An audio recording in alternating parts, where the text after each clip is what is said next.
Samantala, pagpapaliwanagin ng Commission on Elections sa mga nagbigay ng campaign donations kay Senator Rodante Marcoleta noong 2022 elections. Pinag-aaralan din ng komisyon kung bubuhayin din ang election complaint laban sa senador.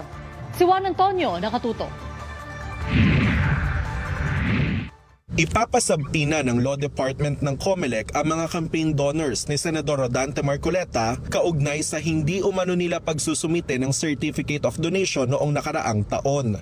Ayon kay COMELEC Chairman George Erwin Garcia, posible na ring ilabas ng kanilang Law Department ang sabpina laban kina Michael Tan Defensor, Joseph Espiritu at Aristotel Viray. Kasunod yan ang preliminary investigation ng Law Department ng COMELEC. Yung COMELEC Law Department, anytime pwede mag-issue na yon ng tinatawag ng sabpina para pasagutin naman yung mga donors doon sa aligasyon laban sa kanila ng Political Finance and Affairs Department natin.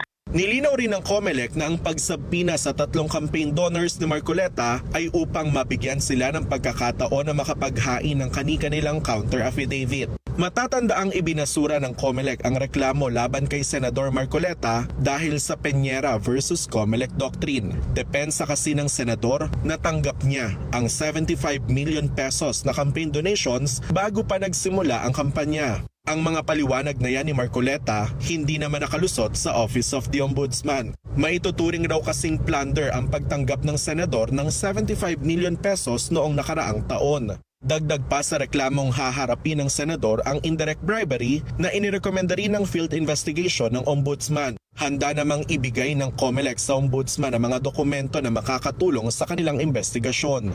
Kami naman kung sakaling kakailanganin nila ng mga dokumento, kung ano man yung mga kailangan, we will always support the Office of the Ombudsman. Ganyan din naman kami, pag may mga kailangan din kami sa opisina ng Ombudsman ng mga impormasyon, nagbibigay din sila. Pinag-aaralan pa rin ng COMELEC kung bubuhay nila o hindi ang reklamo kay Marcoleta, lalo't wala pa ring naghahain ng motion for reconsideration sa nasabing reklamo.